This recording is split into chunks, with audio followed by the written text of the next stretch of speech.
नमस्कार दर्शकों, स्वागत है आपका सेहत तहलका में। मैं आपके साथ श्रुति चावला।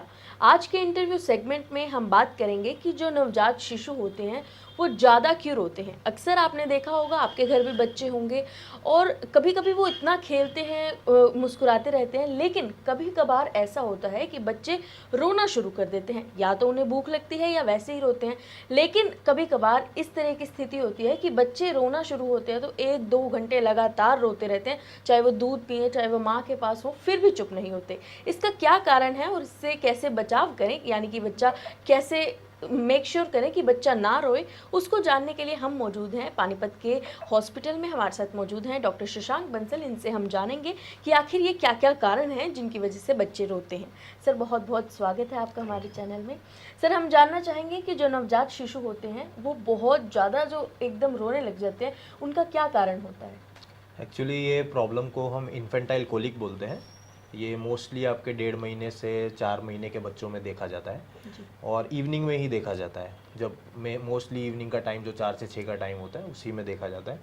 ये मेनली जो बच्चों में गैस बन जाती है या कंटिन्यूसली बच्चा बिल्कुल हेल्दी होता है, उसमें कोई प्रॉब्लम नहीं होती, बट ये गैस बनने की वजह से उसकी वजह से उसको पेट में एब्डोमिनल कोलिक के पेन्स आते हैं, उसकी वजह से ये प्रॉब्लम आती है। तो सर, जैसे आपने कहा कि ये पेन है एक तरह का, तो ये कॉमन देखने को मिलता है या बहुत रेयर देखने को नहीं मिलता है? नहीं, ये बहुत कॉमन सी बीमारी है। मतलब बीमारी तो नहीं है, बट हाँ एक कॉमन सी सिचुएशंस है जो हर एक बच्चे को फेस करता ही है अपनी एक लाइफ, जैसे 2 to 6 मंथ्स की एज में आता ही है ये प्रॉब्लम। और इसके क्या क्या सिम्टम्स रहते हैं main? Excessive cry is the most common symptom, जिसका कोई कॉज नहीं मिलता। मम्मियाँ भी परेशान हो जाती हैं, वो सोचते हैं हम बच्चा दूध पीना चाह रहा है तो वो दूध पिलाने की कोशिश करती हैं, बट वो बच्चा किसी चीज़ से चुप नहीं होता। तो मोस्ट कॉमनली यही रीज़न, यही एक सिम्टम होता है कि एक्सेसिव क्राइंग होता है बच्चे में, एक्सेसिव इरिटेबिलिटी देखने को मिलती है। तो सर, जैसे कि आपने कहा कि गैस जब बनती है बच्चे में तब वो रोता है। सर, इसके क्या क्या मेन क्या कारण हो सकते हैं जिन वजह से ये सब होता है?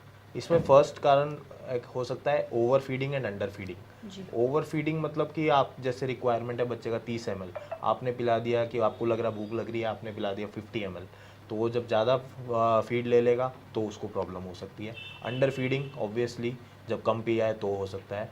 एक होता है बच्चे जब फटाफट पीने की कोशिश करते हैं तो साथ साथ एयर भी जाती है, वो एयर की वजह से भी गैस बनती है। या हम बॉटल फीडिंग कराते हैं तो उसमें भी वो गैस जाती है, जब बच्चा निप्पल से सक करता है तो वो एयर भी जाती है, उसकी वजह से भी होता है। एक होता है अगर हम जैसे बच्चे को कंधे पे लेते हैं दूध पिलाने के बाद कि उसको डकार आ जाए, बर्प करे उसके बाद, इसको हम बर्पिंग बोलते हैं, तो अगर वो बर्पिंग प्रॉपरली नहीं हुई है तो उसकी वजह से भी हो सकता है। तो बहुत सारे कॉजेज़ हैं, बट हेल्दी बच्चों में ही देखने को मिलता है। और सर, इसको किस तरीके से इससे बचाव किया जा सकता है, प्रिवेंशन? इसमें मेनली आपको फीडिंग टाइम टू टाइम करानी है एंड ना ओवर ना अंडर फीड कराना है। दूसरा सबसे इम्पोर्टेंट आपको बर्पिंग कराना है। बर्पिंग मीन्स आपको हाफ एन आवर के लिए बच्चे को कंधे पे लेना है एंड उसका ऐसे लेना है कि उसका पेट आपकी शोल्डर से रहना चाहिए कांटेक्ट में, जिससे कि आपका बच्चे का जो गैस बना हुआ है वो धीरे धीरे निकल जाए। तो ये बहुत इंपॉर्टेंट पार्ट है बर्पिंग उसमें। और सर, अक्सर ऐसा होता है कि नवजात बच्चों को कोई भी प्रॉब्लम हो, छोटी से छोटी प्रॉब्लम हो, तो लोग, फैमिली वाले मदर को ब्लेम करते हैं कि इसकी माँ ने ज़रूर ये खाया होगा, इसकी वजह से ऐसा हुआ है, या कुछ ऐसा उल्टा सीधा पी लिया इस वजह से जी हुआ जी। है। तो ये, अगर हम इसकी बात करें इन्फेंट कॉलिक की, तो ये इस चीज़ से कितना रिलेट कर पाता है? ऐसे केसेस काफ़ी आते हैं कि मदर का क्वेश्चन होता है या जो उनकी मदर होती है उसका कि जी। हमने चना खिलाया था या कुछ हैवी खा लिया मदर ने तो उसकी वजह से बच्चे को होता है, बट ऐसा नहीं होता है। ये जस्ट एक मिथ है कि मदर ने कुछ खाया और उसकी वजह से बच्चे को हो रहा है, क्योंकि मदर तो अपना मिल्क दे रही है, दैट इज़ उसके लिए बच्चे के लिए ठीक है वो। बट ये क्या है, बच्चा जनरली कई बार डाइजेस्ट नहीं कर पाता फीड को, जो उसने फीड लिया है, तो उसकी वजह से जो गैस बनती जाती है उसकी वजह से बच्चे को पेन होता है। तो उसमें मदर के खाने पीने से कोई रिलेशन नहीं है इसका।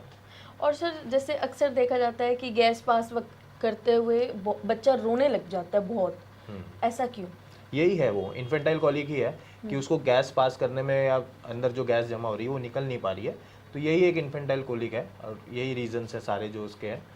तो इसमें कुछ नहीं है, आपको कुछ नहीं करना है। मेनली आपको बच्चे को एक तो मसाज कराइए अच्छे से, बॉडी मसाज जो हम करते हैं, जैसे आप अच्छे वीडियोस भी देख सकते हैं यूट्यूब पे बट जैसे उसमें बच्चे के पैर हैं, पैर को फ्लेक्स करिए, एक्सटेंड करिए, फ्लेक्स करिए, एक्सटेंड करिए, इससे जो आपकी इंटेस्टाइन सी मूवमेंट है वो इम्प्रूव होती है।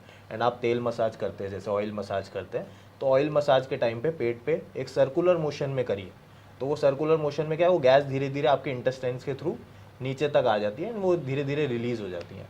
तो बेसिक होम रेमेडीज़ ही है और कुछ नहीं करना है। एंड बर्पिंग जो हमने बात करी, यही होम रेमेडीज़ हैं, इससे बच्चे इंप्रूव हो जाते हैं, कोई प्रॉब्लम नहीं है। तो सर जिस तरीके से अभी तो आपने होम रेमेडीज़ बताई, अगर उसके बाद भी बच्चे में नहीं इफेक्ट पड़ता तो किस तरीके का ट्रीटमेंट या मेडिसिन रहती है बच्चे के लिए?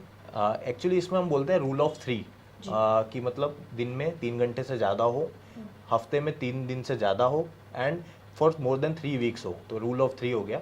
तो इससे अगर ज़्यादा रह रहा है कंटिन्यूसली विद होम रेमेडीज़ आप कर रहे हैं उसके बाद भी, तो फिर आपको अपने नज़दीकी डॉक्टर से कंसल्ट करना चाहिए। फिर कहीं कोई सर्जिकल कंडीशन ना हो एंड या कोई और कॉजेज़ ना हो उसके, तो इसके लिए आपको फिर अपने डॉक्टर को कंसल्ट ज़रूर करना चाहिए। और सर जैसे आज के समय में क्या है कि बच्चा मदर तो उसे फीड कराती है, लेकिन जो पाउडर मिल्क आता है लाइक लैक्टोजन टाइप्स जो मिल्क आते हैं वो बच्चों को दिया जाता है, तो क्या ये इन्फेंट कोलिक उससे रिलेट कर पाता है? उसका इफेक्ट पड़ता है बच्चे के गैस पर या कुछ? जो ये फॉर्मूला फीड्स हैं और वर्सेस हम ब्रेस्ट फीड बोले, तो दोनों में हम लोग इन्फेंटाइल कोलिक का जो परसेंटेज है वो सेम है, 1 in 5 हम जो बोलते हैं कि हर 5 में से एक बच्चे को होता ही है। आप चाहे उसको फॉर्मूला फीड कराओ, चाहे आपको उसको ब्रेस्ट फीड कराओ, अगर उसको डाइजेशन में कहीं प्रॉब्लम है, डाइजेस्टिव ट्रैक्ट जैसे इमेच्योर है या अच्छे बैक्टीरियाज की कमी है जो डाइजेशन में हेल्प करते हैं, तो वो चीज़ दोनों में आनी है, तो कोई अलग से उसमें नहीं होता। ठीक है, थैंक यू सर।